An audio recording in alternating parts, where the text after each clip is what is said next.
Le temple avait été profané par les païens et employé pour des besoins séculiers. Les deux choses vont ensemble. Lorsque ceux qui ne sont pas enfants de Dieu entrent dans la maison de Dieu et y prennent une place parmi le peuple du Seigneur, nous verrons très rapidement la maison de Dieu dévier dans la direction d'intérêts et d'usages entièrement contraires à la pensée du Seigneur. Elle quitte sa place et se trouve ramenée à une dimension terrestre. Elle devient alors une chose terrestre. L'ennemi recherche toujours à faire cela.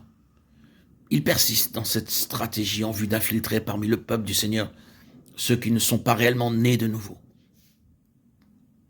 Ceux qui s'infiltrent, s'imposent et entrent comme s'ils étaient des enfants de Dieu, mais qui en réalité n'en sont pas. Leur présence a pour résultat d'introduire dans la maison de Dieu des jugements mondains, des méthodes mondaines, des voies et des pensées humaines, et de l'abaisser ainsi à un niveau de vie inférieur et charnel.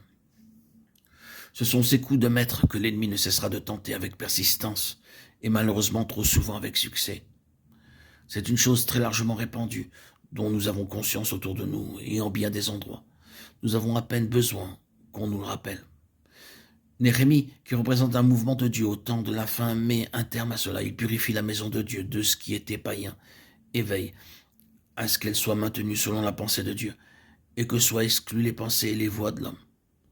Naturellement, personne ne pensera que je parle de la maison de Dieu dans le sens matériel des églises et des lieux où se réunissent les fidèles. Il pourrait aussi leur être fait une application de ce qui vient d'être dit. Je pense cependant au peuple de Dieu qui est appelé à devenir pour lui un peuple céleste et parmi lequel l'ennemi cherche constamment à introduire des principes charnels, des activités, des énergies naturelles pour faire redescendre ce témoignage des lieux célestes et en faire quelque chose de terrestre gouverné par l'homme. Néhémie ne le permet pas et s'oppose à cela. Il représente ainsi ce que Dieu veut avoir au temps de la fin. Le sabbat aussi était négligé. N'est-ce pas une chose extraordinaire qu'après Esdras, le sabbat ait perdu sa place, qu'il ait été négligé, mis de côté, méprisé et ignoré. Pensons maintenant à l'aspect spirituel qui découle de cela, à sa contrepartie dans le Nouveau Testament, non pas seulement au sabbat en lui-même. Nous remercions Dieu pour le jour du sabbat comme un point important dans le temps ici-bas. Nous en reconnaissons l'importance et percevons toute sa signification étant amenée à un niveau bien plus élevé dans la compréhension que nous en avons. Nous sommes conduits à percevoir que le sabbat représente en type le côté historique de la fin des œuvres de Dieu, le moment où il entre en jouissance de son repos dans la personne du Seigneur Jésus. Le sabbat parle d'un accomplissement définitif de toute l'œuvre de Dieu, dans la personne de son Fils.